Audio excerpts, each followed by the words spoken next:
Hey friend, I'm about to show you a video, but I've already made this video, but I wanted to add something to it. So I popped back into the beginning of the video to tell you this special message. There's going to be a new schedule for the release of Positive Profit episodes, both on YouTube and the podcast that will be released every Thursday. I'm dialing it back just for a little bit to one episode a week. It'll help me to stay on track and be consistent with delivering content for you, and also allow me to work on a very special project that I'll be bringing to you soon. So, beginning with this episode, we'll have once a week on Thursdays. I cannot wait to share so much good stuff with you. Hope you tune in. Thanks. Hey everyone, Kara here.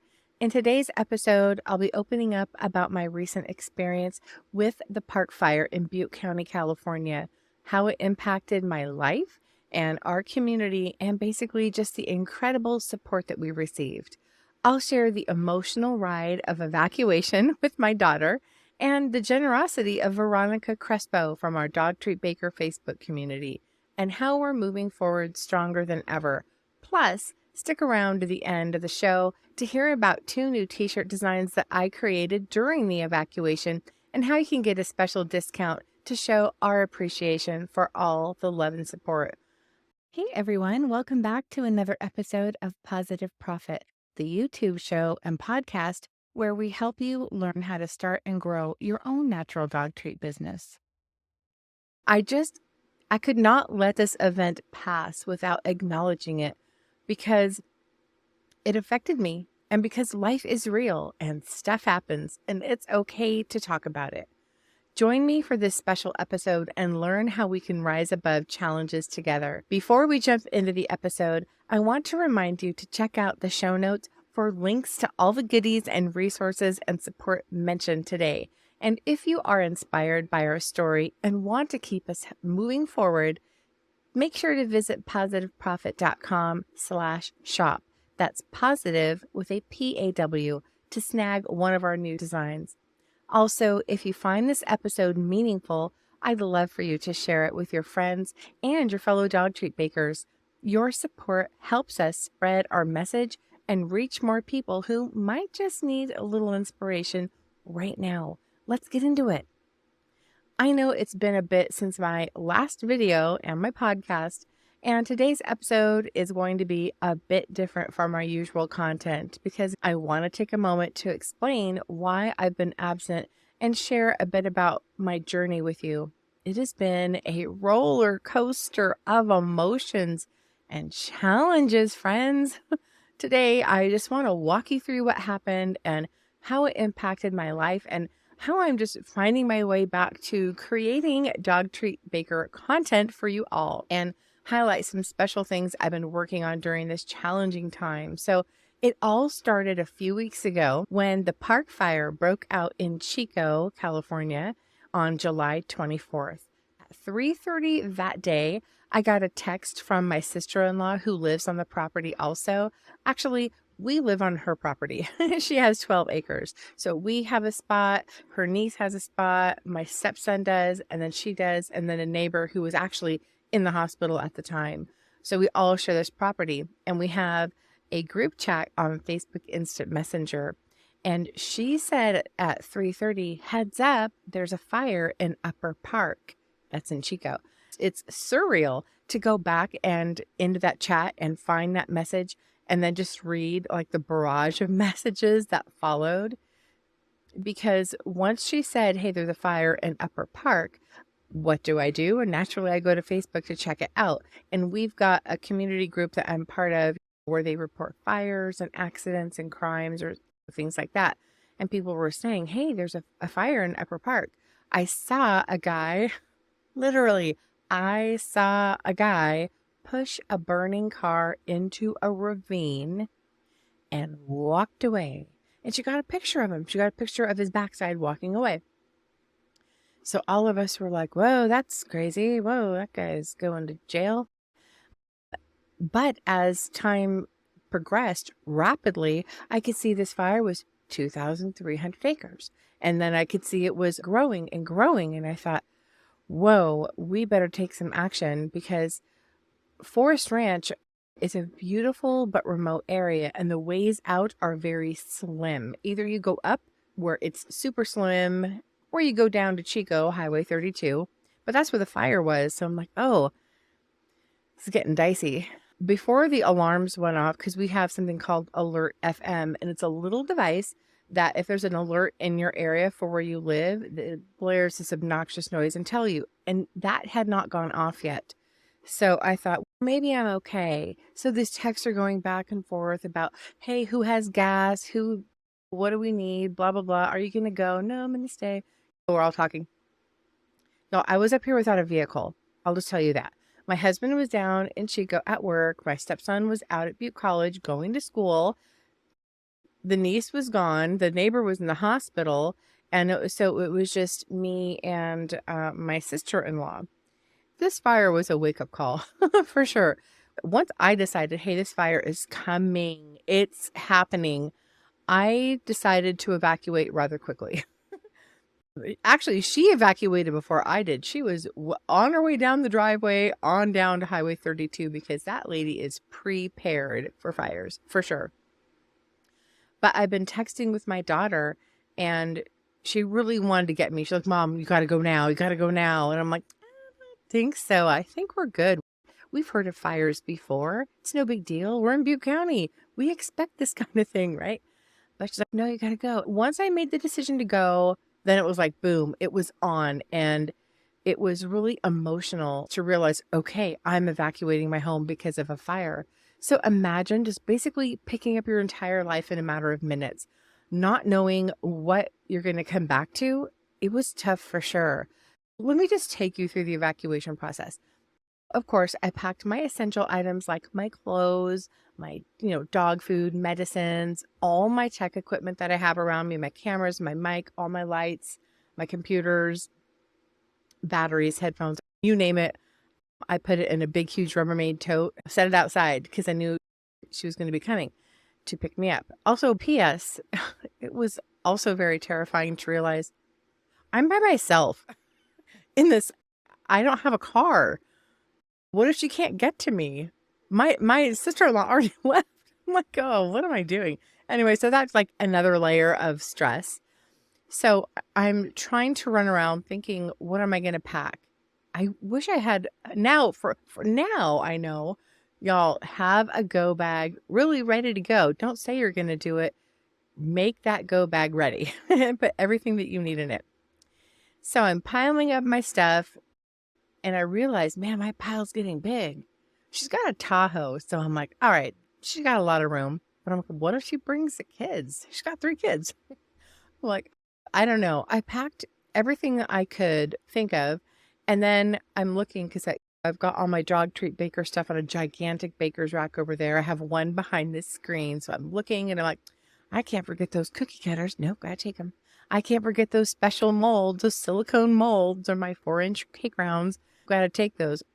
I have 2 25-pound boxes, one of Pastries for Pets original icing, and then I have one of rock hard frosting. I have to take those, right? I'm lugging these things out to right outside the door. And I'm like, my tapioca flour's gotta go. All this stuff. And I realize, whoa, my pile is ginormous. There's no way I can take all of this, but I wanted to. Sadly, I had to put my dog treat stuff back.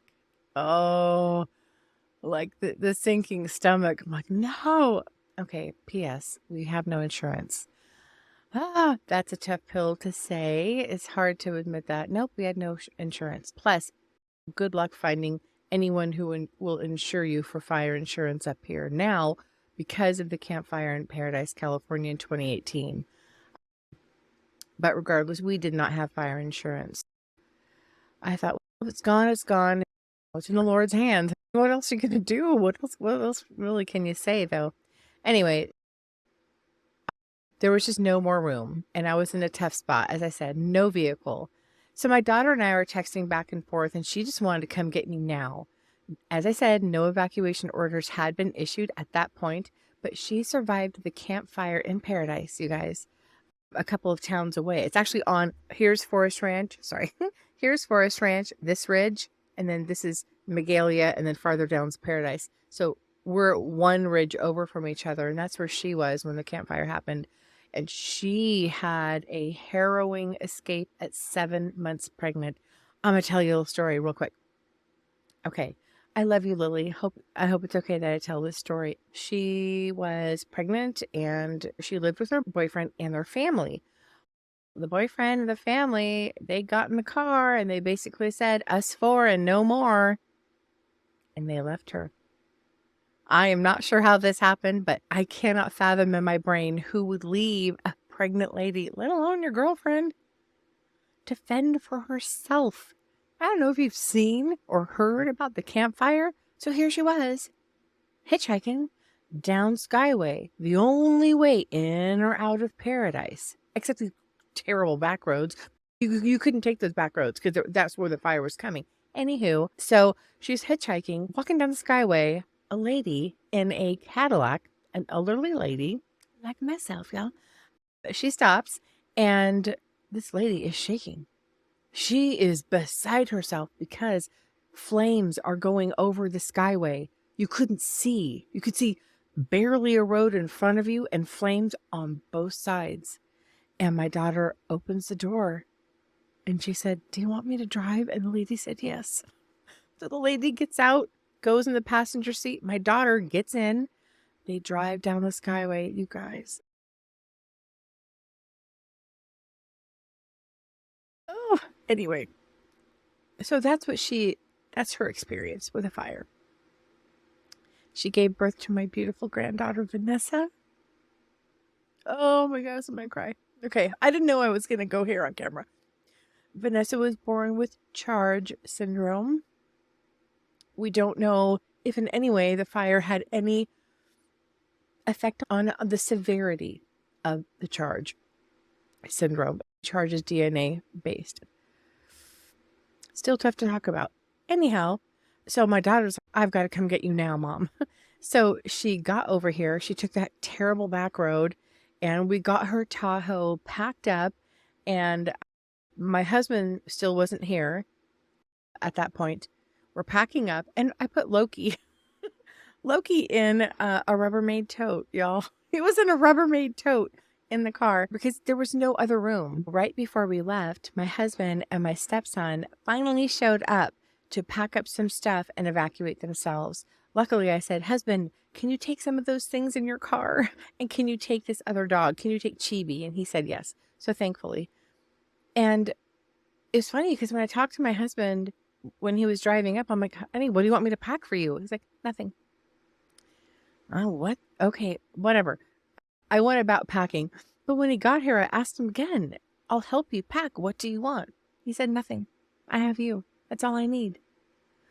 I'm like, "Oh my gosh. We have no insurance. Nothing is going to be replaced." I'm like, "Are you sure?" He said, "Yes." I said, "How about your dad's ashes?" "All right, I'll take those."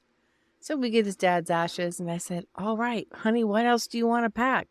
"Nothing. I've got you. I've got my dad's ashes, which are in a toolbox. I've got you. He was hugging me. I've got you. I've got my dad's ashes." I said, "Honey, what about your insulin?" "Oh, okay, my insulin." Okay, so now I've got you and my insulin and my dad. So that's all he packed. Literally, that's it. That's all he packed. He used the rest of the room in his car to pack my stuff, you guys. Oh, he's such a good guy. It was difficult because they had planned to go back down Highway 32 where the fire was coming up. They didn't want to go the rocky, treacherous way. They want to go back down 32. And they didn't even know where they were going to land. They didn't know if they were going to go stay with his daughter or what. We took a back road, and I was just basically praying that everyone was going to be okay and that we'd meet up later that evening. So here's the journey through the back road, and it was emotional. And you guys, this is the way apparently my daughter takes from her ridge to mine whenever she comes to see me. I knew this, but I'd never been on that road. This is the most god awful road. I cannot believe she drives it. It is horrible. You guys, oh man, it was awful. But we actually did stop, and because I saw the flames and I wanted to take a picture and a little video. And he's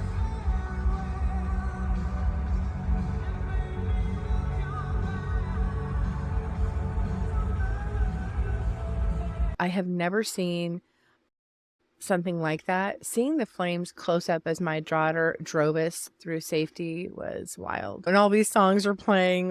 It's the final countdown. Oh, that's in my video.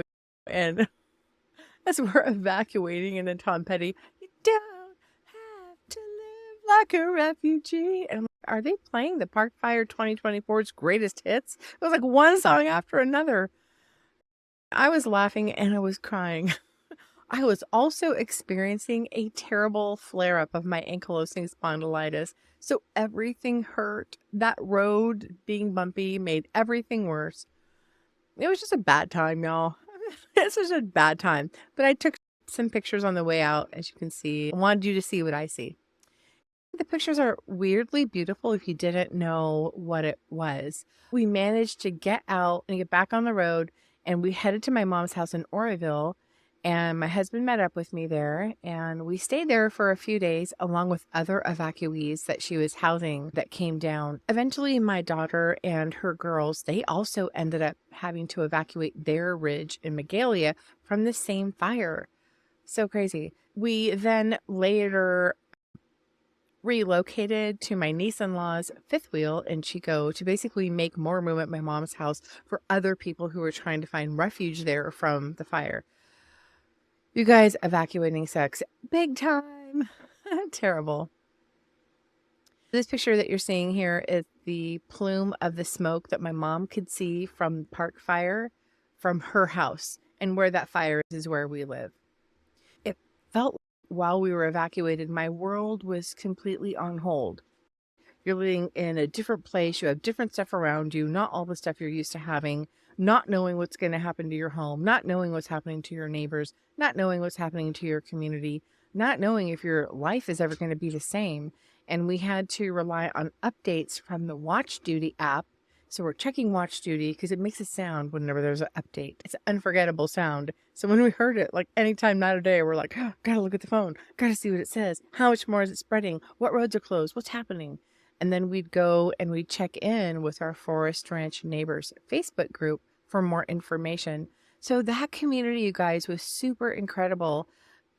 I've never been part of a community Facebook group before. Moving up here changed that, and I'm so grateful. There were some people who just didn't evacuate, and they're helping check on people's houses and their pets, you guys. Not everyone's house made it. They would also check on pets. It would be like, I have 2 cats and dogs.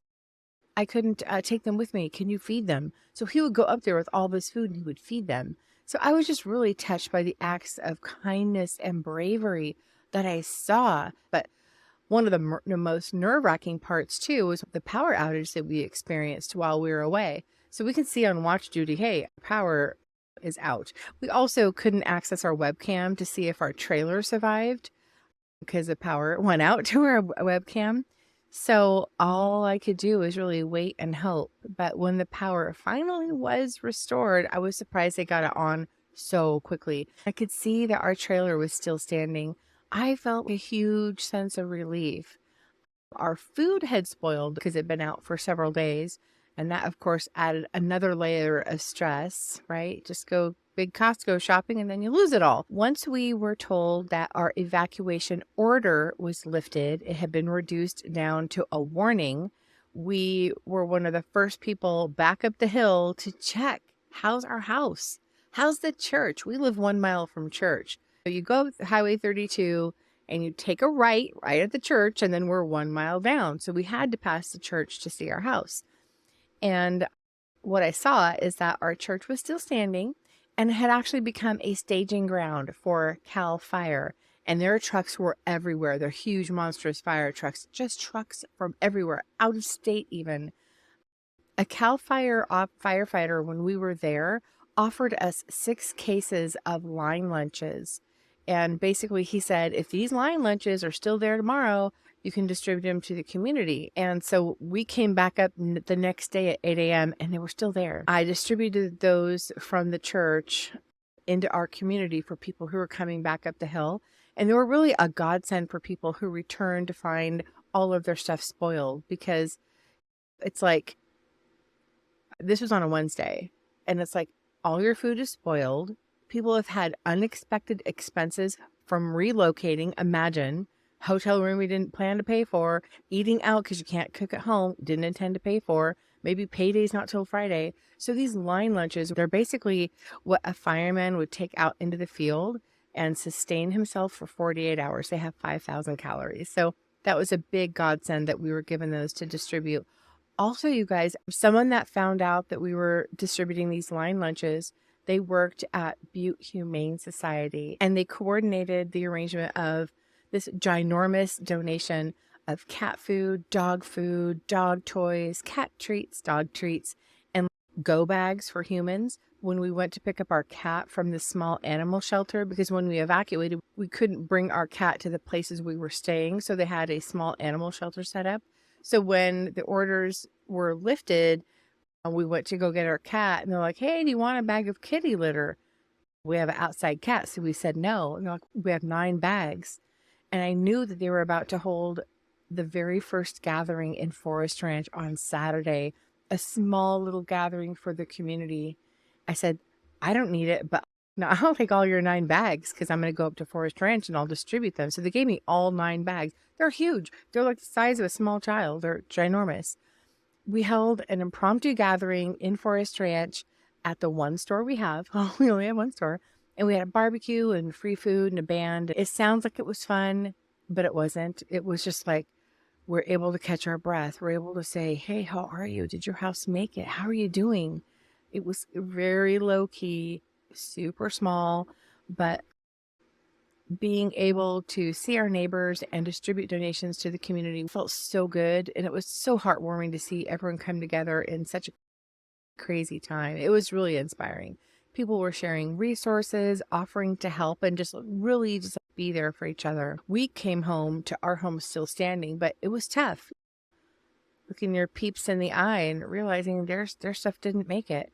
And in fact, some people had lost their home in Paradise from that campfire in 2018, and then they relocated to Forest Ranch only to lose their home again.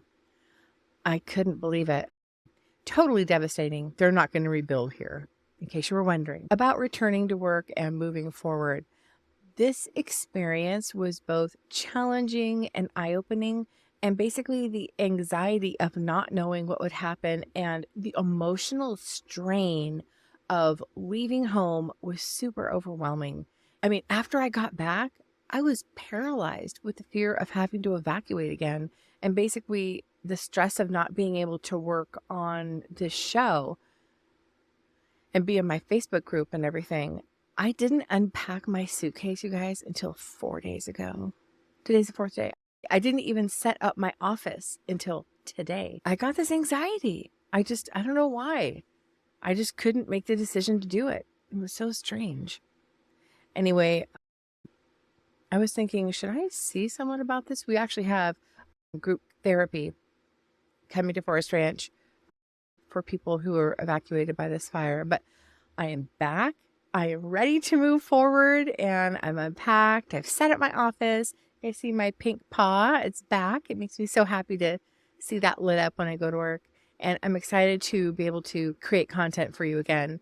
The fire taught me a lot about resilience and community, and basically the importance of just staying positive when life throws you curveballs, you guys, because it will. This will not be the last one. I'm excited to share that I've created 2 new t-shirt designs that you can find in my shop at positiveprofit.com/shop. And I want to dedicate this episode to Veronica Crespo, a member of our Dog Treat Baker Facebook group who generously donated $70 and sent a ton of N95 masks to us to help deal with the thick smoke after we arrived. Because when we arrived, not only did our house smell like smoke, we had days where our air quality index was 567, the AQI. If you know about AQIs, that's off of the charts. Veronica, your support meant the world to us, and this episode is to you. Thank you. I am super thrilled to unveil these 2 designs that I created while I was evacuated. And as a special thank you for your support during this time, thank you for all your messages, by the way. I'm offering a 15% discount on these new designs, and they are all in the Thank You, Veronica category that we created in the store especially for this. So head over to positiveprofit.com/shop to check them out and use the code FIRE15 at checkout to get your discount on all the items in both new designs in the Thank You, Veronica category. And it's just a small way to say thank you for being a part of the journey with me. To everyone watching, I want to say this: life happens.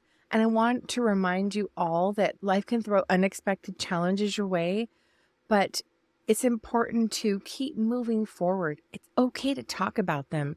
No matter how tough things get, you can always find your way back and never give up on your dreams. This is my dream.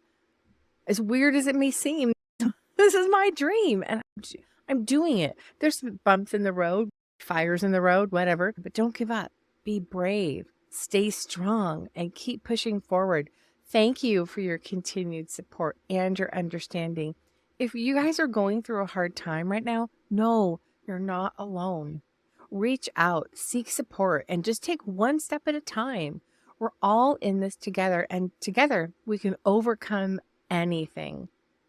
Before we wrap up, I want to share something special with you. While I was evacuated, I also created this t-shirt. It's so basic, I know, but this is me. This is what I'm working for. This brand right here. This means so much for me to wear this. I'm so excited about what I'm achieving and how many of you I have helped. It freaks me out, honestly. I'm so super, super proud to wear, and it makes me really happy. Thank you for helping me achieve my dreams. I can't wait to get into my Facebook group. I haven't even done that. The first thing I wanted to do is record this video. I haven't even been really in my group. I can't wait to get in there, see what you guys are doing, see what you're creating. Are you guys thinking about Halloween? I'm so thinking about it. So we'll talk. Leave me a message in the comments. I'd love to hear from you. And thanks for being here. I can't wait to bring you more content. Don't forget to subscribe to this channel and follow us on social media for updates and more content. And if you have any questions or need support, feel free to reach out. Until next time, keep baking, keep smiling, and don't forget to treat yourself well. Kara.